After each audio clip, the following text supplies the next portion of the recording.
ఇప్పుడు మనం chapter 1 real నెంబర్స్లో example 5 చూద్దాం.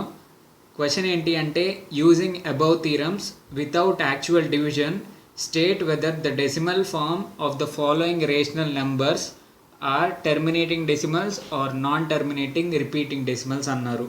అంటే ఇక్కడ మనకి కొన్ని రేషనల్ నెంబర్స్ ఇచ్చారు, వాటిని యాక్చువల్ డివిజన్ చేయకుండా అబౌవ్ థీరమ్స్ని వాడి మనం టెర్మినేటింగ్ డెసిమల్సా నాన్ టెర్మినేటింగ్ డెసిమల్సా అని చెప్పాలి. ఓకేనా, అది ఎలా చేయాలో ఇప్పుడు చూద్దాం. ఫస్ట్ ప్రాబ్లం తీసుకుంటే 16/125. దీన్ని మనం 16 డినామినేటర్ 2n × 5m ఫామ్లో ఉంటే అవి టెర్మినేటింగ్ డెసిమల్స్ లాగా వస్తాయని ఇందాక థీరమ్స్లో మనం చూసాం. ఇప్పుడు డినామినేటర్ యొక్క ప్రైమ్ ఫ్యాక్టరైజేషన్ ఎట్లా ఉండిద్దో చూద్దాం. 125 అంటే 5 × 5 × 5, 25 × 5 125 కాబట్టి 5 × 5 25, 25 × 5 125, 16/5³ అని రాయొచ్చు. ఇది 2n × 5m ఫామ్లో ఉంది కాబట్టి ఇంటూ 2 పెట్టుకోవచ్చు కదా, 2 1 కాబట్టి ఇది డినామినేటర్ అనేది 2n × 5m ఫామ్లో ఉంది కాబట్టి ఇది టర్మినేటింగ్ డెసిమల్.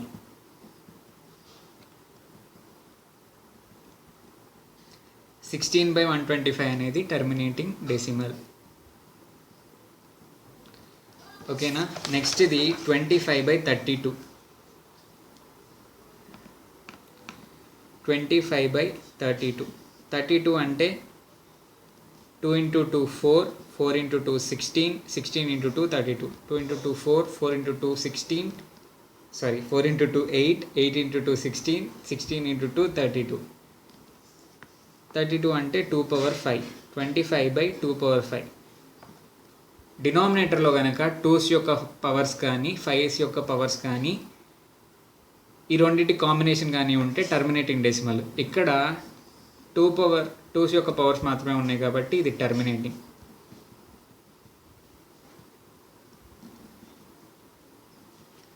నెక్స్ట్ ప్రాబ్లం తీసుకుంటే 100/81.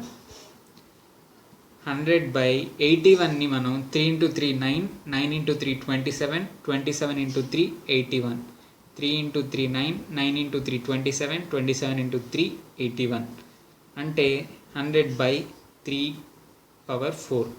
ఇక్కడ 2 యొక్క పవర్స్ లేవు, 5 యొక్క పవర్స్ లేవు, ఆ రెండింటి కాంబినేషన్ లేవు కాదు, వేరేదేదో నెంబర్ యొక్క పవర్ ఉంది కాబట్టి డినామినేటర్ అనేది 2n 5m ఫామ్లో లేదు కాబట్టి ఇది నాన్ టర్మినేటింగ్ రిపీటింగ్ డెసిమల్ లాగా ఉంటుంది.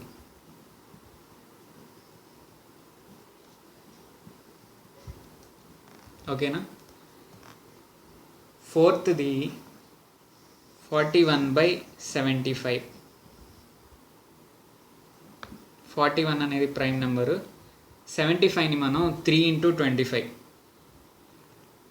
3 × 25 లాగా రాసుకోవచ్చు. 25 అంటే 5 × 5, ఇది 41/3 × 5². ఇక్కడ 2n × 5m ఫామ్ ఉంటే మాత్రమే మనకి టర్మినేటింగ్ డెసిమల్ అనేది వస్తుంది. కాకుండా ఇంకా వేరేది ఎక్స్ట్రా ఏదన్నా ఉన్నా కూడా టర్మినేటింగ్ డెసిమల్ రాదు, నాన్ టర్మినేటింగ్ రిపీటింగ్ డెసిమలే వస్తుంది. అర్థమైందా? 2n × 5m ఫామ్ ఉంటే మాత్రమే మనకి టర్మినేటింగ్ డెసిమల్ అనేది వస్తుంది. కాకుండా ఇది ఉండి ఇంకా ఎక్స్ట్రా ఏదన్నా x అనే నెంబర్ ఉన్నా కూడా మనకి టర్మినేటింగ్ డెసిమల్ అనేది రాదు, నాన్ టర్మినేటింగ్ రిపీటింగ్ డెసిమల్ వస్తుంది. ఓకేనా,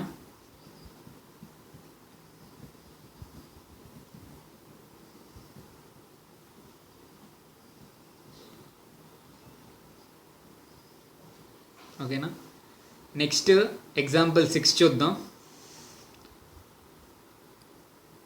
ఎగ్జాంపుల్ 6 ఏంటి అంటే write the decimal form of the following rational numbers without actual division. ఇక్కడ మనకి కొన్ని రేషనల్ నెంబర్స్ ఇచ్చారు, వాటి డెసిమల్ ఫామ్ మనం రాయాలి, యాక్చువల్ డివిజన్ చేయకుండా రాయాలి. అది ఎట్లా చేయాలో ఇప్పుడు చూద్దాం. ఇట్లా క్వశ్చన్ ఇచ్చినప్పుడు మనం ఏం చేయాలంటే న్యూమరేటర్కి డినామినేటర్కి ప్రైమ్ ఫ్యాక్టరైజేషన్ చేయాలి. 35ని మనం 5 × 7 లాగా రాసుకోవచ్చు. 50ని 2 ఇంటూ 25 అంటే 2 ఇంటూ 5 ఇంటూ 5 లాగా రాసుకోవచ్చు. ఇప్పుడు వీటిలో ఏమన్నా కామన్ ఫ్యాక్టర్స్ ఉంటే వాటిని క్యాన్సిల్ చేయాలి. ఇక్కడ 5 కామన్గా ఉంది కాబట్టి క్యాన్సిల్ చేస్తున్నా. ఇప్పుడు 7/2 ఇంటూ 5 వచ్చింది అంటే 7/10. డినామినేటర్లో టెన్స్ యొక్క పవర్స్ వచ్చేటట్టు చూసుకోవాలి, యాక్చువల్ డివిజన్ లేకుండా ఈజీగా చేయాలంటే. ఓకేనా? ఇప్పుడు ఆల్రెడీ మనకి 10 ఉంది కాబట్టి దీన్ని మనం 0.7 లాగా రాసుకోవచ్చు. నెక్స్ట్ది 21/25. 21ని 3 ఇంటూ 7 లాగా రాసుకోవచ్చు. 25ని 5 ఇంటూ 5 లాగా రాసుకోవచ్చు. దీన్నే మనం 21/5² ఇంటూ న్యూమరేటర్ని డినామినేటర్ని 2² మల్టిప్లై చేస్తున్నాం. ఓకేనా? న్యూమరేటర్ని డినామినేటర్ని 2² మల్టిప్లై చేస్తున్నాం. ఇట్లా ఎందుకు చేస్తున్నానంటే డినామినేటర్లో టెన్స్ యొక్క పవర్స్ తెచ్చుకోవడానికి చేస్తున్నాం. 5² ఇంటూ 2² అంటే 10² కదా, 10². ఇక్కడ న్యూమరేటర్లో 21 ఇంటూ 2² అంటే 4. 21 ఇంటూ 4 84. 10² అంటే 100.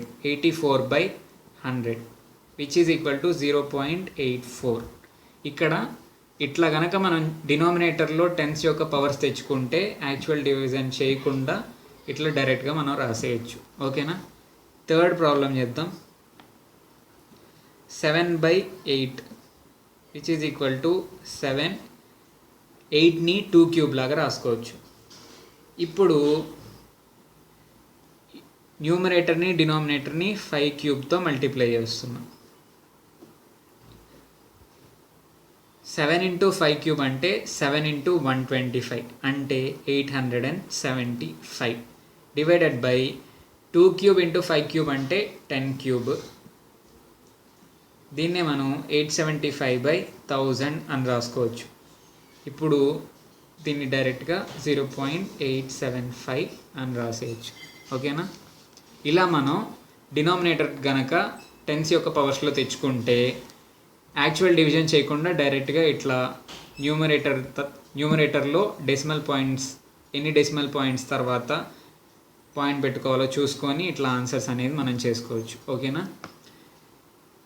ఈ 2 ఎగ్జాంపుల్స్ మీకు క్లియర్గా అర్థమైనాయి అనుకుంటున్నాను.